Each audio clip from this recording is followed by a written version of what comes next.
My first drive into Joshua Tree National Park left me speechless. I was amazed by the raw beauty that makes up the landscape, and stunned by what I learned might happen to this pristine beauty. Jade Tree has been threatened by a proposed garbage dump since 1987, the year I was born. Los Angeles and all of Southern California sending its trash to the arms of a national park may seem unthinkable, but what is more unlikely is the effort behind the push to stop this proposal.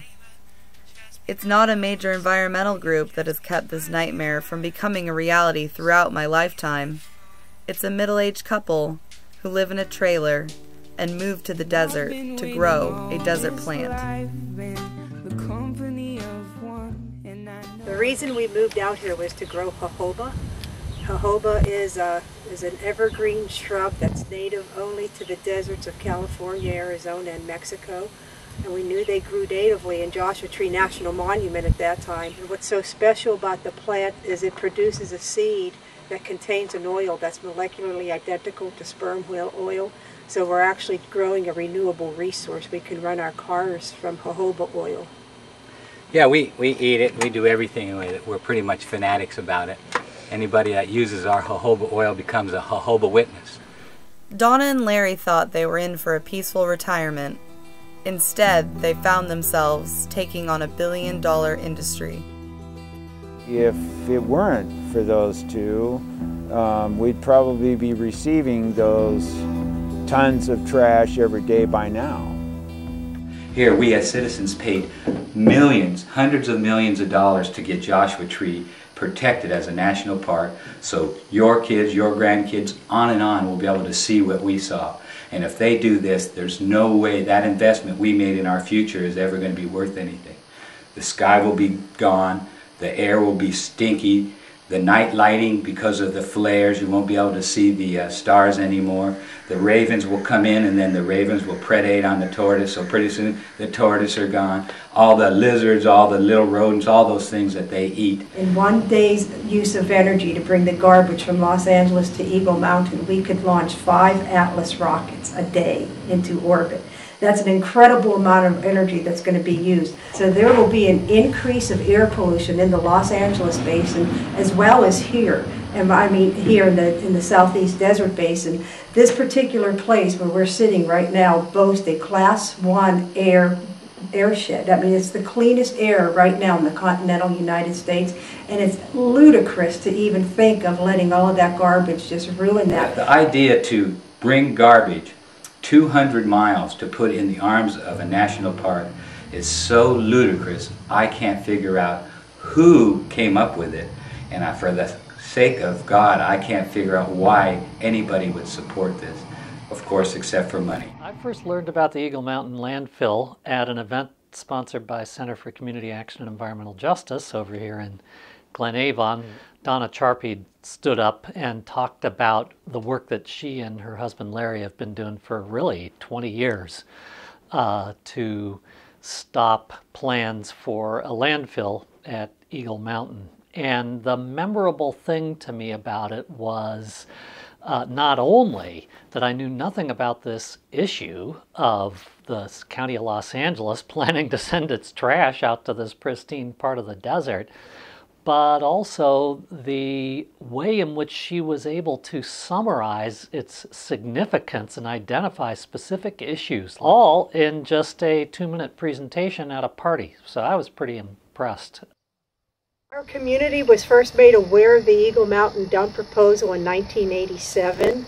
1992, the Board of Supervisors of Riverside County approved the dump, and in 1994, our lawsuit was heard. Larry and I filed our own lawsuit because we couldn't afford an attorney. They pretty much trained themselves legally and at the beginning filed some of their own briefs. We were before the judge Judith McConnell in San Diego in 1996. She ruled in our favor. The County of Riverside and the polluters did not appeal that decision and went back to step 1 to do a whole new environmental book. Environmental Impact Report. In 1997, that was complete, and we challenged it. They have a barn out on their property that's filled with boxes from all their court filings and other documents. I think there's 184,000 pages. In 1997, we applied to the California Supreme Court, but we just got a piece of paper back from the California Supreme Court with a rubber stamp that said petition denied, and that was the end of that. So our only option left was to file a federal lawsuit, and Judge Tomlin agreed with us, and on September 21st, 2005, ruled in our favor, and the polluters, the Department of Justice of the United States, appealed that decision. In December 6, 2007, the Ninth Circuit heard our appeal, and we're waiting for their ruling today. Ordinary people can do extraordinary things. I do believe that people like Donna and Larry Charpied are probably the corporate world's worst nightmare, because they will not be bought off and are fighting on principle alone. A working class hero is something to be. Right now I'm standing on the train tracks that has been deactivated since 1983 from the Kaiser's mine. It will be reactivated to bring in the garbage. Why we stopped here is behind me is our elementary school. The diesel trains, there'll be 7 of them coming up every day and 7 of them going down every day. And it's well within 500 feet of the school. This is the Colorado River Aqueduct, MWDs, feeds 17 or maybe 18 million a day now.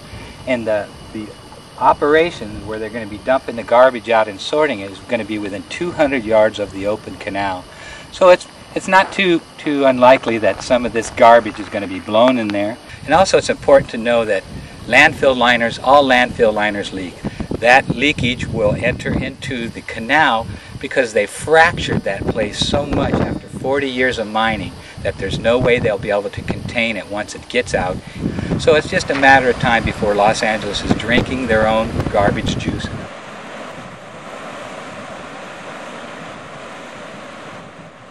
The next thing that we have started the Give It Back campaign. All of that land at one time used to belong to Joshua Tree National Monument. But in the 1950s, the mining industry wanted to carve out something like 250,000 acres for mining and gold exploration and mineral exploration. Well, the president said, let's make sure that this land has the minerals and everything that you want, because if this land is not going to be used for the exploitation of minerals, it should go back to Joshua Tree National Monument for its original intent for future generations' education and enjoyment.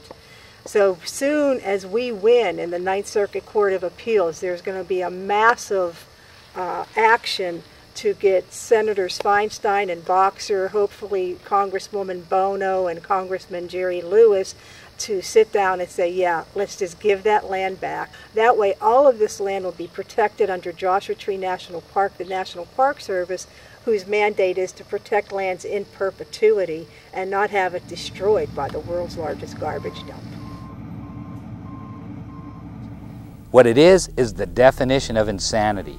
This large garbage dump is, let's do the same thing that we've done over and over again and let's expect different results. It doesn't happen that way. We have to do it different to get different results.